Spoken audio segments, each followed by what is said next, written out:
Ladies and gentlemen, presenting today, three ladies from pastry teachers.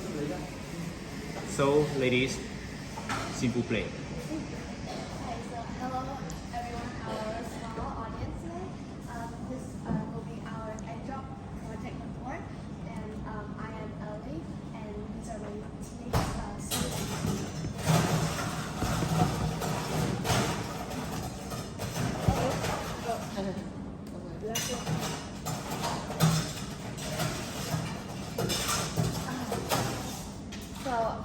Here's our test for what we'll be presenting. Firstly, it's my introduction, and secondly, it's what we prepared to make the design. The third thing that we'll be presenting is the process, and lastly, is conclusion. Great. Trà sữa với nước chanh. Trà sữa là cool. So firstly, I'm gonna do a little bit of the introduction for the project. So about our variables, our independent variable, which is the variable that we change to get the result, is our number of parachutes, and the dependent variable is what we are measuring is the status of the egg after the drop, which is it still normal or is it broken? And our constant variable is what we keep the same during our experiences. It's our container. And the purpose of our experiments is to test out which of our prototypes would result in the safest landing, and to figure out what the independent variable that's best for packaging. Our question for today's which independent variable will protect the egg the most effectively, and does the parachute matter much to the egg's safety? Our hypothesis of what will happen is the design with one parachute will land the softest and slowest, since the single parachute is the biggest one among all our parachutes, and the egg will survive without the parachute because the egg is extremely well protected inside our container already. Next up, we have our intro part 2. I'm going to explain what velocity is.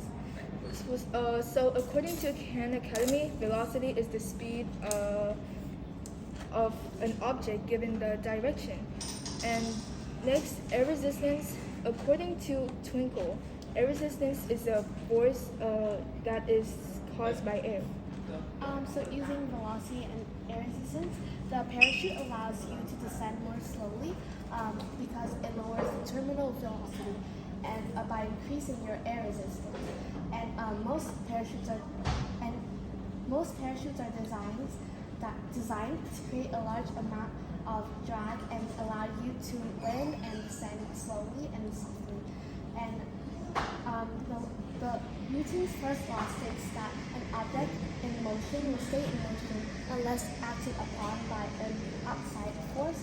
And we can apply this to our parachute, apply this to the deploying of the parachute, and the action is a parachute coming out of the backpack, and the reaction is decrease in velocity. Okay, so this is the preparation and sequence. Alright, so this is a bit of a blueprint of our 3 prototypes. So this is the first prototype with one big parachute. This is our pyramid container that stores the egg. This is our second prototype with 2 parachutes, and these 2 are a bit smaller than the first one. And then this is the third prototype with 3 parachutes, which is inspired by the Orion's parachute by NASA. Okay, so here are the materials. This is the filling of inside the pyramid. So the egg, which is the main character, obviously, and this is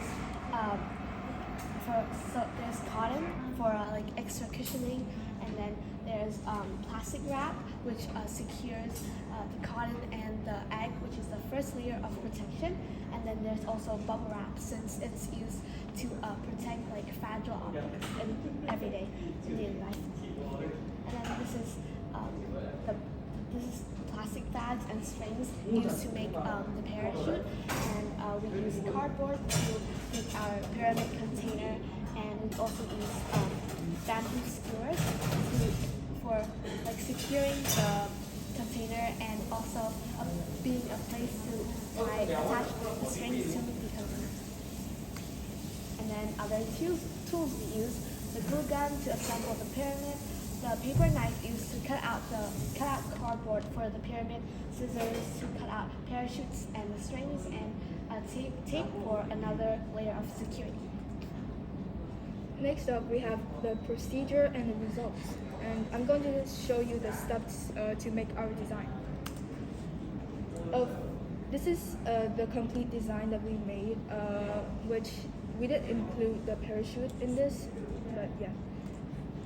So step one, we are going to add a layer of cotton and then wrap it with a plastic wrap, which is the first layer of protection. Step two, we are going to wrap the first layer of protection with a bubble wrap and tape it up.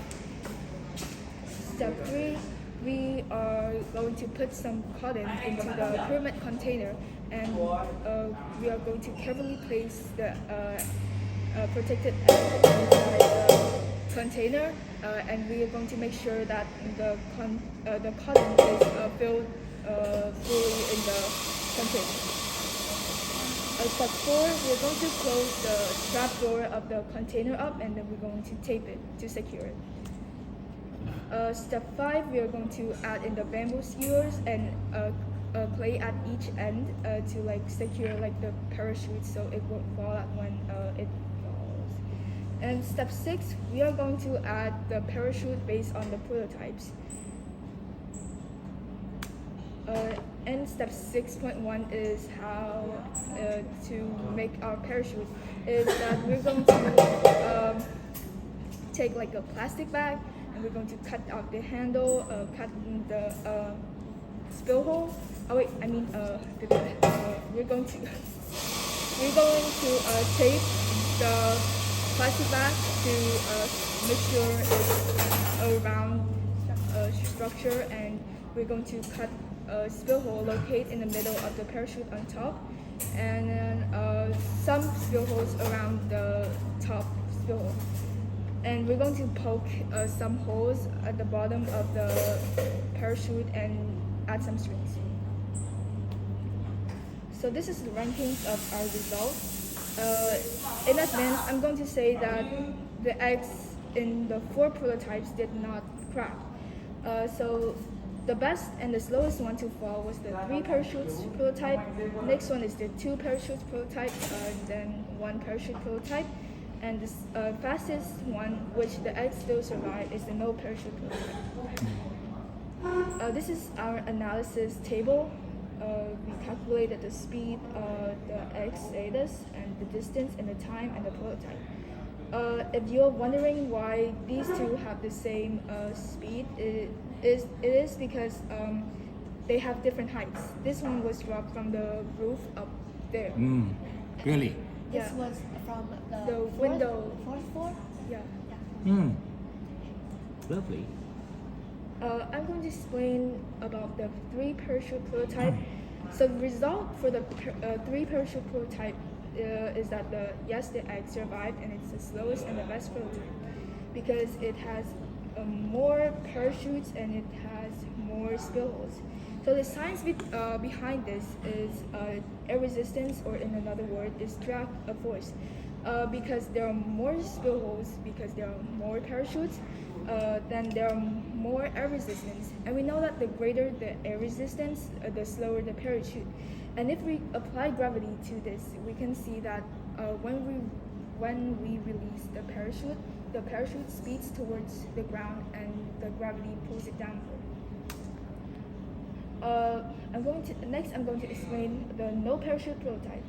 So the result is the egg survived. It was the fastest prototype to fall.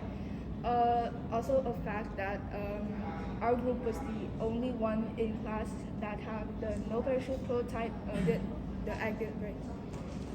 We are the only one. because there were no parachutes, so the design cannot, like the prototype, like the container cannot slow down, and the container will not land properly on the base of the pyramid, which makes it the fastest one to fall.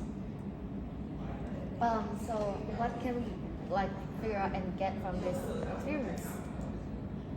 Our prototype, the number of parachutes did protect the egg, and then because like it slowed down the design speed, which result to the designs landing more easily and softly, and also like more slowly, I guess, and it prevents the egg from breaking due to a hard landing. But however, the main part that protected our egg in our design was our container, because multiple package layers surrounding the egg. We had that, and it helps guarantee no breakage would happen, and it was proven since our egg did not break during the drop with the no parachutes design. And this is our citations page, which is big thank you to NASA. We got the our third prototype with 3 parachutes was inspired by NASA's Orion system. And then these are just more like websites that we use to learn more about velocity, acceleration, air resistance, and learn more about the science behind parachutes.